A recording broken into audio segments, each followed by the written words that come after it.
வந்து நான் தான் வின் ஆயிட்டேன். எனக்கு கீழே வந்து எனக்கு சேஃபா வந்துச்சு. தம்பி வந்து ஓவிங்க வச்சுட்டான்.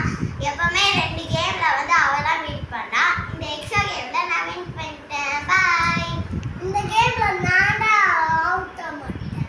நான் இந்த கேம்ல அவுட் ஆக மாட்டேன். ஆமா, இப்போ அவளுக்கு வந்து ஸ்டார்ட் ஆயிடுச்சு ஊரு. பாய். உங்களுக்கு இந்த வீடியோ பிடிச்சிருந்தா லைக் பண்ணுங்க, சப்ஸ்கிரைப் பண்ணுங்க, மறக்காம உங்க ஃப்ரெண்ட்ஸ்க்குலாம் ஷேர் பண்ணுங்க. பாய் பாய். நாங்க ஸ்கூலுக்கு போறோம்.